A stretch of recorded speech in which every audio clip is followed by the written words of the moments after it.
Hey everybody, Dr. Jared Skowron from Spectrum Awakening. What we're going to be talking about today is one of the most popular tests in the autism world, in the functional medicine biomedical world, which is the OAT test. Now, OAT stands for Organic Acids Test. There are a group of chemicals called organic acids, which are really important when we start to evaluate the biological process of someone, especially someone on the autism spectrum. Now, we can use organic acids for a lot of different testing and a lot of different people, but it's really very popular in the autism world. So I'm going to be talking about the test, why it's important, but most importantly, interpreting it. Because you can go get the same test as everybody else. I mean, anybody can go get an OAT test, but it also takes a good person who understands it to interpret it correctly and interpret it thoroughly. And I think that's the most important concern for me, because I spend my day with patients and I'll order OAT tests and I'll interpret it and I'll give you treatments from it. But I'll also get OAT tests from patients from other docs, and I'll say, okay, this OAT test showed A, B, and C. What did you treat? And they're like, well, we treated A, but they didn't mention B and C. And so my concern is that a test is not fully and thoroughly evaluated so that you have all the treatments possible to help your kid. So what I'm going to do for you today is walk you through everything, all right? So let's start out first with some research studies talking about organic acids and kids in the spectrum. Now, one of my pet peeves is when I hear conventional doctors say, there's no scientific research with all this autism stuff and you're wasting your money. Well, let's rewind the clock back to 1978. There we go. October of 1978. I think I was potty trained by that time, probably watching a lot of Sesame Street before Elmo came along. And this is a study about organic acids in autistic children. And as you can see, it says a subgroup of autistic children may possibly have a brain disorder involving ethanolamine metabolism. Okay, now this is a very simple study, and they were just kind of dabbling into these things, but it's important to know back in the 1970s they're doing research on organic acids and kids with autism. All right, and this is back when the autism rates must have been like 1 in 2,000 kids, or so few kids on the spectrum, but still they're looking at organic acids, the testing, and these kids. So obviously organic acid testing was available, okay, 40 years ago. Okay, so it's really important for us to understand that 40 years ago, yeah, pretty close. I think we're all on board with the age of this stuff. It's been around for so long. So why are docs just finally getting on board? All right. That being said, let's keep going into the research. We're going to jump ahead to a 10-year-old study from 2011. B vitamin supplementation reduces excretion of urinary dicarboxylic acids in autistic children. Now, the dicarboxylic acids are just certain organic acids. So we're still talking about organic acids here. What they showed is that there was a problem with succinic, adipic, and subbaric acids in these kids with autism, and it improved with magnesium, vitamin B6, and vitamin B2 supplementation.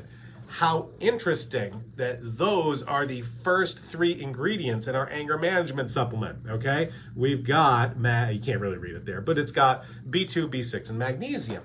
Again, a research study showing the abnormal organic acids in kids with autism, but also a viable treatment for it. Pretty cool stuff. All right, here's another research study. Non-invasive urinary organic acids test assess biochemical in autistic children. Significant differences were found in these organic acids, and they kind of list out the technicalities of them. I'm not so much interested in the technicalities of these research studies of which organic acids were abnormal, but just in general, we're going to be looking at research studies that show organic acids are abnormal in kids on the spectrum and not abnormal in neurotypical kids. And so if they are abnormal in our spectrum kids, we need to test it and we need to treat it. And that's a great thing about organic acids. They're all treatable, all right? Here's another research study, urinary metabolomics profile of autistic children that show you've got, abnormalities of these organic acids, yada, yada, yada, as well as organic acids that lead to the catecholamine neurotransmitters. This is dopamine, norepinephrine, and adrenaline, which we're talking about constantly in our Facebook Lives, that these organic acids are going to be abnormal in kids on the spectrum, okay? Here's another research study. Organic acid's a potential biomarker for autistic kids, and it talks about urinary organic acids that are abnormal in kids on the spectrum, and that not only are these present, but it could also help us lead to a diagnosis and potential interventions or potential treatments, okay? Now, currently, organic acid assessment is not a scientifically agreed upon way to diagnose autism, but it's a fantastic way to understand the abnormalities of your biology and create treatments. And that's all we care about. We care about our kids getting better, period, all right? A few more research studies. Here's one, urinary organic acids in children with altered gut flora and autistic spectrum, and they show abnormalities in this one, which is HPA, which we're gonna see on our urinary, on our OAT tests. Couple more research studies, and these two are from this year, okay? This one was published in April of 2022. Associations between EEGs, urinary organic acids, in children with autism. This one shows that there's alterations in threonine and a couple other organic acids, not only associated with autism, but associated with the seizures, okay? And there are a fair number of kids with autism that also have epilepsy and seizures. All right, last research study, you start to get the idea. Urinary metabolomics biomarkers for autism. This was just published in March of 2022. And again, talks about these different organic acids that are abnormal in kids with autism, but not in neurotypical kids. So all these research studies that I'm showing you, I really want you to get the idea that organic acids are a way that we can kind of monitor certain types of biological changes in the body. These organic acids are much more abnormal in kids on the spectrum than neurotypical kids. And great thing is all these organic acids are treatable. All right, so we can get treatment ideas from an abnormal results in a NOTE test. And the other thing that I wanted to highlight with these research studies is that, okay, now that I've done the math right, this research is 44 years old. This study from 1978. I got a 44-year-old research study that associates organic acids with autism. So don't tell me if you are a doc that works with kids that you aren't aware that this stuff exists and is helpful, because the research has been around for a long time, period. All right. Let's get into the important part. Let's get into the tests. Now, one of my pet peeves, because I got a lot of them, is the treatment of false positives on a lab test. Let me explain what that means. A false positive is when you get a lab result and it says there's a problem, but that lab result is false. Okay, so it says, hey, there's a problem here, you need to treat me, look over here, but actually that lab result is wrong and incorrect, and we shouldn't be treating that. So when I look at OAT tests, I am concerned, A, that certain things are not treated that should be treated, and number B is that you've got false positives that are treated and nothing, and the lab result is wrong, it's not really a problem, but you start wasting all this time and energy treating something that doesn't get you any improvements or changes in your kid, okay? Jojo said, how can we get rid of organic acids? So what we're gonna talk about is what these organic acids mean. Now, organic acids are not a bad thing. We all have organic acids. That's just a name for these certain chemicals in our body. They're part of how our body functions, all right? So these things are normal. This is part of biology, but we want them in a certain range, okay? Because medicine is Goldilocks. You don't want too little, you don't want too much, you want just right. So the problem isn't with the organic acids themselves, the problem is with their abnormalities and what those abnormalities may indicate and what treatments we could go down the road of when we see those abnormalities. All right, let's talk first about the false positives, because this is gonna be a huge, huge thing. And I'm gonna hold it up here. You may wanna come back to this. So if you got a NOTE test, pull it out, okay? Pause the video, pull out your OAT test, let's go over this stuff together, all right? I want you to be aware of things like arabinose, which is a very commonly false positive. Arabinose is a marker for yeast, but it's also widely distributed in grains. So guess what? Anybody who eats a grain, even if it's gluten-free grain, like rice, okay, or non-gluten grains, or gluten grains, doesn't matter, you're gonna have elevated arabinose levels that may be a false positive. I'll give you some examples, okay? We're also going to look at things like the hydroxyphenylacetic acids and the propionic acids, as those are in things like grapes or chocolate or iced tea or orange juice or olives, okay? This one here, benzoate, which we see a lot of, is present in orange juice. Again, different berries. It's a food preservative. So we'll often see benzoic acid or benzoate elevated, but only because it's in the food you eat and does not come from a biological problem in the body, okay? So I'll be using this, I'll be coming back to it, but I really want you to highlight the arabinose, all right? So I'm gonna give you an example of the two most common organic acid tests out there. One of them is Great Plains. Okay, Great Plains is a lab company that does an oat test, is extremely popular. Another one is Genova. Genova has an oat test. It looks like this. It's called their metabolomics. So you've got two choices when we look at kind of advanced biomedical labs. I would go with Great Plains or with Genova, but you can get organic acids testing through your big labs. So people who are patients of mine, I will normally order organic acid tests through Quest, okay? Because we're gonna get these same exact markers and go through insurance rather than paying out of pocket. What I'm gonna do today is walk you through Great Plains and Genova's lab results and how to interpret them, and kind of go from there. So let's start out with first, Great Plains. And again, before we start, I want you to know, if you want an oat test and you do not have somebody to order it for you, we have these on our Spectrum Awakening website. So if you want a Great Plains oat test, you want a Genova oat test, go to our website, click labs, you can get the Genova oat, you can get the Great Plains oat, you can use our coupons. We got a 20% coupon for this weekend. Might as well show it to you now. Coupon is LAB20. LAB20 is gonna get you 20% off. Our supplements and our lab tests on our website expires this Sunday the 15th. All right, let's start out with the Great Plains organic acid test so you can figure out how to evaluate this. The first page, all right, has to do with intestinal infections. So let me pause there. Infections in our intestines, they secrete, they consume our food and they secrete chemicals. Those chemicals get absorbed across the intestines into the bloodstream and get filtered out through our urine. That's why we can get a urinary analysis indicating potential intestinal infections. Pretty cool. All right. This first page is intestinal infections. The first half, the top half, is markers for yeast and for mold, all right? So I want you to take a look. If you see these little parentheses here, this says Fusarium, these say Aspergillus. These are mold markers, and the other ones are non-mold fungal markers, okay? So you wanna look for things that are elevated, and you see this little diamond. Whatever the diamond is, that's your result. So you've got elevations here. This might be an indication you have an intestinal yeast infection or an intestinal mold infection, all right? Again, please be on the lookout for this one, arabinose, all right? Arabinose, which is elevated in this case, is often falsely elevated if you're eating grains, okay? So what I want you to do when you look at this portion, you're gonna want multiple factors elevated. If only your arabinose is elevated, it's only elevated a little bit.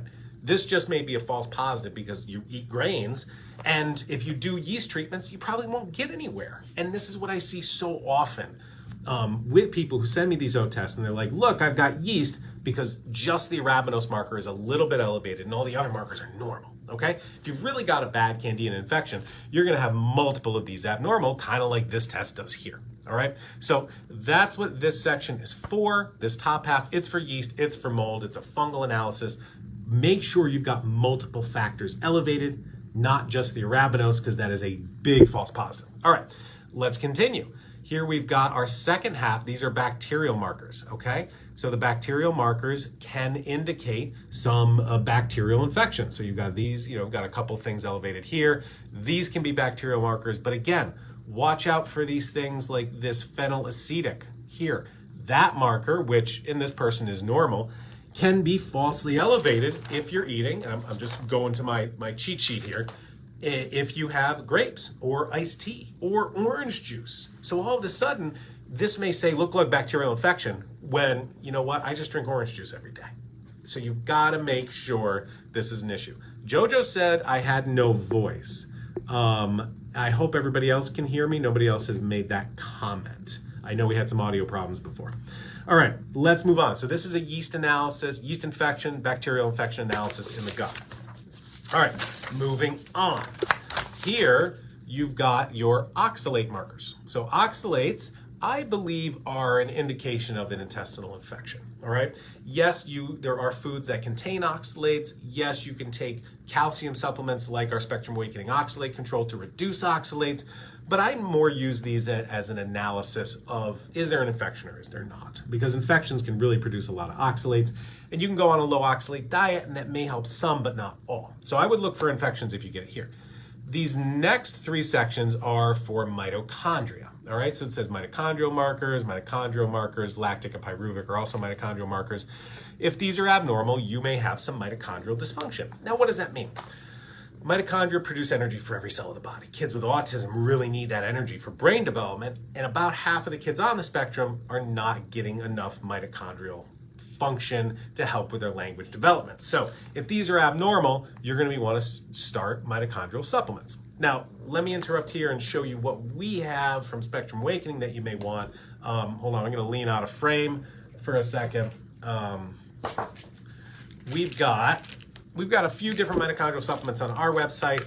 Personally, I'm a big fan of our ATP. Mitochondria produce energy in the form of ATP. If you don't have enough energy, you can take ATP. A lot of people need CoQ10, so we've got a CoQ10 soft gel here. And we also distribute Spectrum Needs. Spectrum Needs is a mitochondrial cocktail of a multitude, about 30 plus different ingredients like CoQ10, like carnitine, like creatine, like ALA. So that's another good combo you can do. I'll often recommend the ATP and the Spectrum Needs together. But if you cannot handle B vitamins, this has got a lot of B vitamins, and if you can't handle B vitamins, stop that and just give something like CoQ10 or carnitine, etc. Okay?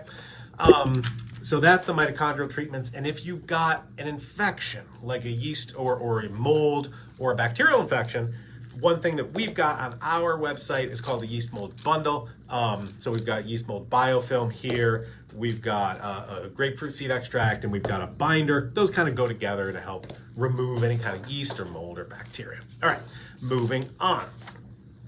Down here at the bottom of this OAT test, we've got our brain chemistry analysis, neurotransmitter analysis, and this can indicate whether you've got good levels of serotonin, there's a serotonin marker there, or good levels of dopamine here, and you can kind of take a look there to see if you need more serotonin, if you need more dopamine. That's really where our supplements started, with different amino acid therapies to change brain chemistry levels. So I see that ignored so often in our kids. I'll get OAT tests from other docs, and the families will say, hey, we did nystatin for a year, or diflucan for a year, or maybe some CoQ10, or maybe some carnitine, but they ignore the brain chemistry analysis, which I think is such a huge part for our kids. All right, then on the next page, we've got some markers for folate metabolism, see if you need folinic acid treatment or methylfolate. These are some more mitochondrial markers that are normally indicate that you need carnitine. Down here are some nutritional markers. Again, these markers here, a lot of people assume are a direct analysis of a nutrient, and that is not what's happening here. So what we're looking at is different chemicals that are affected by these vitamins. So for vitamin B12, that affects a chemical called methylmalonic acid. So we look at, this is the level of methylmalonic acid, which may indicate whether we need vitamin B12 or not. Similarly, down here, you're going to look at other things like glutaric acid, which indicates you need vitamin B2, etc. This may indicate you need CoQ10. So different markers, not analyzing the actual nutrients, but analyzing the need for different nutrients. Okay. Moving on, the rest of Great Plains, these are detox markers here. This one that this person had elevated is due to gut bacteria, which we saw on the front page. This is an analysis of amino acid metabolites. And again, this grouping is a little confusing because a lot of people will say, oh, good, I've had an amino acid test. No. These are not amino acids. These are other organic acids that are associated with amino acid metabolism. And then down here, we've got something called phosphoric acid, which is kind of an analysis of vitamin D. But again, it's not actually measuring vitamin D levels. It's measuring the need for vitamin D. Okay? So that's the Great Plains test. Now, let me go into the Genova test and kind of show you what similarities it has, what differences it has, etc. So here's the Genova OAT test called the metabolomics. Again, first section is all about yeast here's the yeast section, here's the bacterial section. We're looking for these markers. I've highlighted a couple of the markers that were mentioned in the research study. So anything that's highlighted, research studies have mentioned, such as this marker for bacteria, such as this marker for bacteria. Again, don't forget the arabinose, the arabinitol is going to be falsely elevated if you eat grains, all right? Down here, we've got our mitochondrial section. Again, things like adipic acid and subearic acid were mentioned in the research, along with these guys and these guys here. We're looking for mitochondrial dysfunction, all right? On this side, this is their brain chemistry analysis, very similar to the one that you've got with Great Plains. Here, oh, sorry, these are vitamin markers. I apologize. Vitamin markers are here. These ones very interesting. Great Plains doesn't have this one. This is a marker to see if you need folinic acid. That's an important one. Down here, you got some neurotransmitter markers as well. And down here, we've got some toxicity markers. So again, if neurotransmitter markers are abnormal, if serotonin's low, you want to push serotonin. If dopamine's low, you want to push dopamine. Again, and these are other toxicity markers that may indicate you should detox. But again, they're not actually analyzing the substance. It doesn't analyze heavy metals. It doesn't look at my mercury level or my lead level or my aluminum level. It just looks at other markers that are sometimes abnormal if you are toxic, okay? We also have oxalate analysis with Genovas, which I believe indicate intestinal infections. There's oxidative damage, which, you know, most of our kids have. Now, what the Genova OAT test has that Great Plains doesn't is an actual amino acid test. So here's an actual amino acid analysis that you do get through the urine. Threonine, that was mentioned in that first research study. Oh, sorry, the ethanolamine was. Threonine was mentioned in a research study. And over here, these are different organic acids that indicate a need for B vitamins or other problems with different biological cycles. This ethanolamine, that was mentioned in that first research study from 1978, that there's an ethanolamine problem in our kids. And yeah, look at this report. This report shows it's super high. Okay? And again, we can treat all this stuff. Any of these organic acids are treatable. Let me show you a couple of the extra things that the Genova OAT test has that Great Plains doesn't. They're both very similar tests, slightly different. With the Genova one, you can get this fatty acid analysis that basically telling you if you need fish oil. So it does an EPA and a DHA analysis, tells you if you need those, also does your other omegas to see if you have good fats or bad fats kind of thing. The Genova test will also do an analysis for heavy metals. So you can check your lead and your mercury and your aluminum, etc. And it'll also analyze some different minerals and nutrients. The mineral analysis through the urine isn't the most accurate. Blood draw is much better for those, but heavy metals are normally suggested to be tested in the urine. So slight differences between the two different tests. So let me step back and kind of summarize and answer some live questions. OAT tests are really beneficial for our kids on the spectrum because as we've looked at research from the 1970s, organic acids are abnormal in kids on the spectrum, where they're pretty normal in neurotypical kids. So we can do these type of tests, whether they're through a big box lab like Quest, whether they're through somebody like Great Plains or Genova, and we can start to identify, do we have intestinal infections like yeast or mold or bacteria? How are our mitochondria functioning? How is my brain chemistry functioning? A few different tests for different nutrients like amino acids or different vitamins, okay? So it's a really great comprehensive test. And if you're new to functional medicine, if you're new to biomedical medicine, if you're new to working on your kids on the spectrum and you say, geez, what test should I get? I would start with an OAT test. Okay, there's a lot of tests out there. There's stool, there's genetics, there's mitochondria, etc. The OAT test is a good overarching place to begin. It's not everything. It's not all in one. But it's a good place to start because, again, intestinal infections, mitochondrial analysis, brain chemistry, nutrient deficiencies, they're all pretty much covered. Now, there is no one best OAT test, so you really got to pick your poison. You know, something like Quest is good. I order it for my patients. It goes through their insurance. Things like the Great Plains test and the Genova test, you can have your doctor order it, or you can buy it on our website. Through our website, there's no insurance. It's just cash only. But again, hey, you're going to get it. And if you order a lab test on our website, I will write a written interpretation of it and tell you what's in this test, what are some suggestions of things you can do from these results? Okay, so you don't have to be a patient of mine in order to get these tests. You can just get them on our website. All right.